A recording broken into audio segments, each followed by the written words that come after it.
rasulullah sallallahu alayhi wa sallam di wax suñu mbégte bu rëy bi nga xamee ne ñëw nañ fii ci dëkk bu sell bi xalifa bi sell bi dalal ñu teg ñu ci loxool rakkam ju baax ji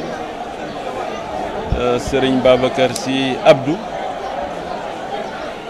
doomam Serigne Abdou teewe ko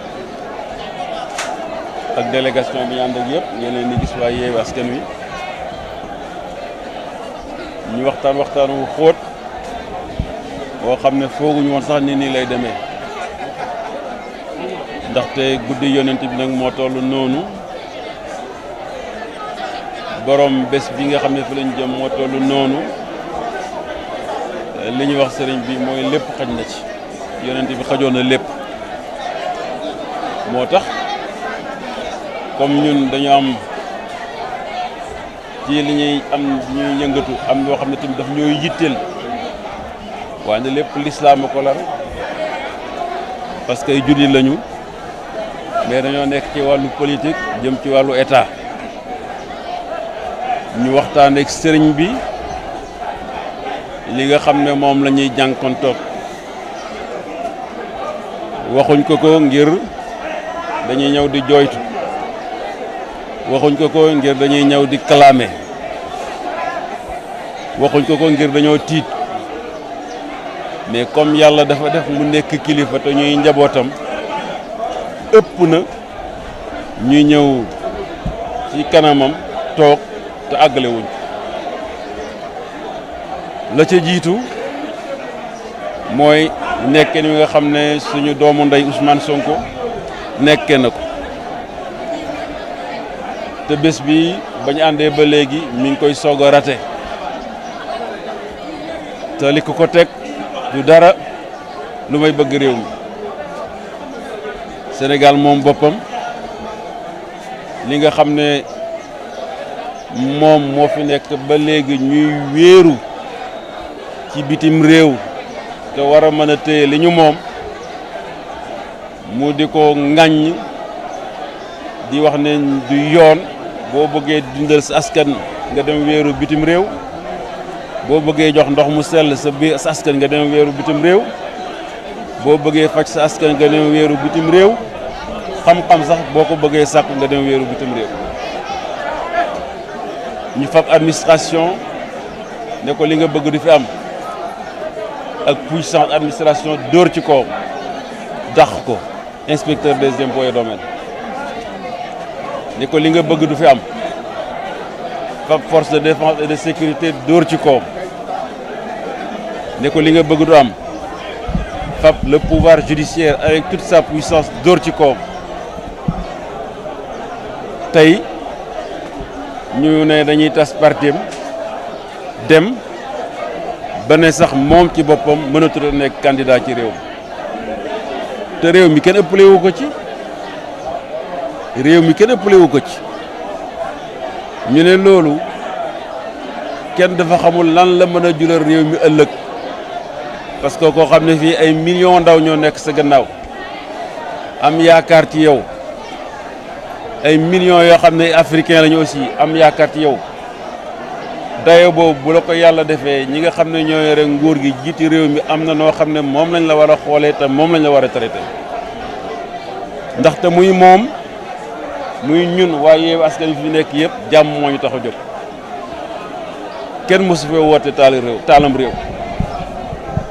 li ma wax keroog walaay waxat fii réew mi ku ko bëgg a taal yaay takk ndaxte moo sut suñu juddu li fi mag ñi def moo sut suñu juddu te moo ñu ëpp doole ba dem léegi réunion sax mënatuñ koo def Déthié Fall a ngi nii président Déthié Fall candidat à l'élection présidentielle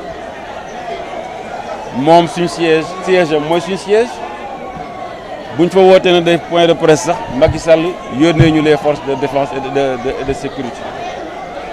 bu ñu demee siège pur bu Serigne Moustapha Sy mu def la même chose waaw loolu nag ba kañ loolu lépp muy loo xam ne lii lu ñuy dund la ñu gën koo xamal sëriñ bi naam xamoon na ko sax mais fàttali dafa baax gën koo fàttali itam askan wi loolu mu tontu ñu tontu bu rafet bu dal suñu xel bu sedd suñu xol boo xam ne am nañ ci yaakaar bu baax parce que moom yàlla moo ko baaxee mu jabootee ñëpp kon nag fekk dafa jabootee ñëpp bu ñëwee fii ñun ñi ay njabootam àggale nañ ko loolu te dégg na ko alhamdulillahi rabbil alamin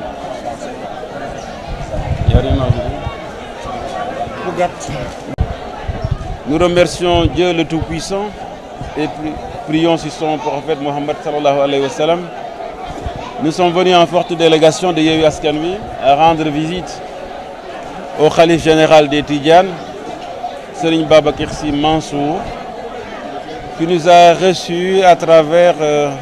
son frère Serigne Babacar Sy Abdou,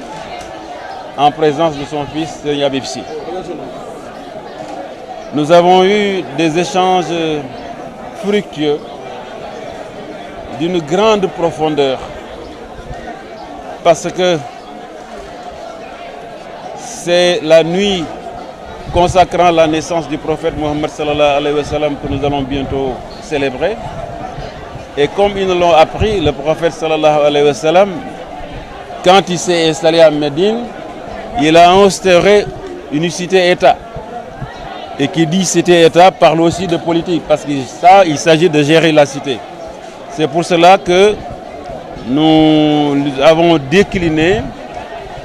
auprès du khalife un certain nombre de faits que nous sommes en train de vivre, non pas pour pleurnicher, non pas pour nous plaindre,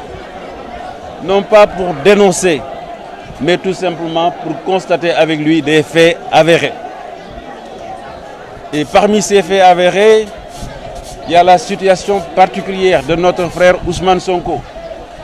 qui d'habitude faisait partie de cette délégation. Mais aujourd'hui, tout simplement parce qu'il prône un discours souverainiste pour notre pays. Parce que tout simplement, il prône un discours pour la justice et l'égalité. Le pouvoir de Macky Sall a drainé toute sa puissance, aussi bien de l'administration, des forces de défense et de sécurité, que de la justice, pour le mettre aujourd'hui dans cette situation. Et pire, aujourd'hui, il prétend dissoudre son parti et le rayer des listes électorales. Or, tout le monde sait que Ousmane Sonko est l'homme politique le plus populaire actuellement, le plus en vue de tous les hommes politiques, aussi bien du pouvoir que de l'opposition. Parce que c'est une espérance de millions de jeunes Sénégalais, une espérance de millions de jeunes Africains. Un homme de cette dimension, on ne peut pas et on ne doit pas, et c'est inacceptable de le traiter de cette façon dans un pays qui se veut démocratique. Et c'est pour cela que nous avons échangé avec le représentant du khalife sur cette question. Mais il n'est pas le seul d'ailleurs à subir ces faits. Aujourd'hui, on ne sait pas ce qu'il va advenir de ces candidats tels que Déthié Fall, Mme Aïda Mbodj qui est absente, Malick Gakou qui est absent. Il y a une terreur qu'ils veulent abattre sur la coalition Yewwi Askan Wi. Et au-delà, sur millions de jeunes. Et c'est cela que nous sommes venus porter encore à la connaissance du khalife pour que notre pays, comme l'ont voulu des grands hommes, des saints comme Cheikh Al-Hajj Malick Sy, demeure un pays stable, un pays de paix, un pays de progrès, un pays de prospérité, un pays de cohésion sociale et d'unité nationale. Nous ne sommes pas des violents. Nous ne sommes pas des terroristes. Nous ne sommes pas des va-t-en-guerre. Nous ne voulons pas déstabiliser le Sénégal. On ne peut même pas déstabiliser le Sénégal. C'est impossible. Ça ne fait pas partie de notre philosophie et nous n'en avons pas les moyens. Ça ne fait pas partie de notre ADN. Il faut que Macky Sall le comprenne. Et Ousmane Sonko est dans cette même logique que nous tous. C'est pour cela que nous sommes confiants que sous peu de temps, il sera libéré parce qu'il mérite d'être libéré et il doit être libéré. Et que nous avons ici confiance que la justice lui donnera raison au sujet de la dissolution de son parti PASTEF, de sa candidature aussi. Et c'est cela la meilleure voie pour que le Sénégal reste un pays stable, de paix et sécurisé. Je vous remercie. Merci.